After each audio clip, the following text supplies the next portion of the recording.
Las enfermedades cardiovasculares son la principal causa de enfermedad y de muerte en Uruguay y en la mayor parte del mundo. La diabetes es una enfermedad muy prevalente, pero también es un factor de riesgo. Y la relación es tan importante entre la diabetes y la enfermedad cardiovascular que más del 70% de los diabéticos padecen las principales enfermedades cardiovasculares. Para que la población recuerde, las principales enfermedades cardiovasculares son las enfermedades isquémicas, dentro de las cuales está el infarto de miocardio, y las enfermedades cerebrovasculares.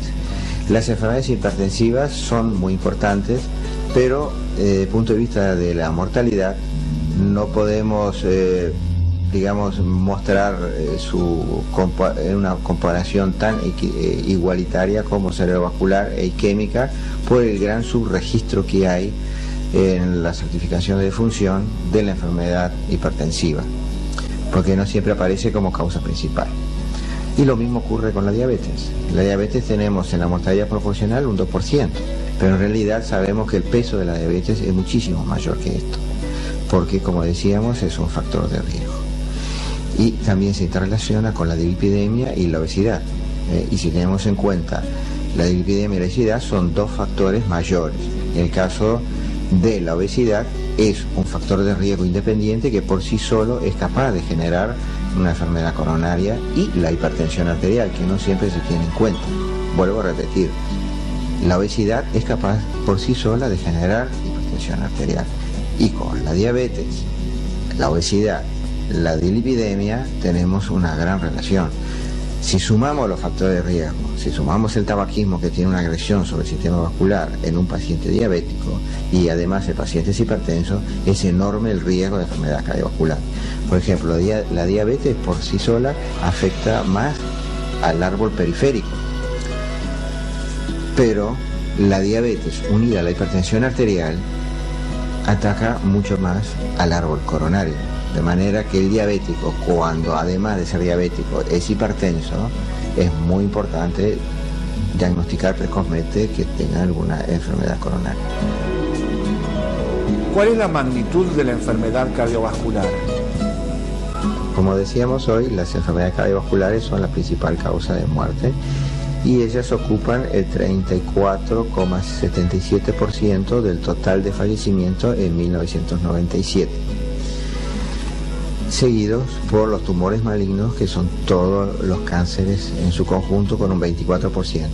La tercera causa son los accidentes, incluidos los de tránsito, con un 5%. Después le siguen una serie de enfermedades, y aquí surge la diabetes con un 2%, pero como una causa por sí sola, independiente. Y en el 13º lugar, con el 0,4%, está la enfermedad SIDA. Un poco para que la gente se ubique en los escalones enormes. Quería destacar que las enfermedades cardiovasculares tenían un alto porcentaje, más del 40%, al comienzo de la década del 80, con una tasa por 100.000 habitantes de 417 fallecimientos por 100.000 habitantes, y eso fue descendiendo a razón de un 1% por año hasta el año 96, en que descendió un 2%, y en el año 97 descendió un 6%.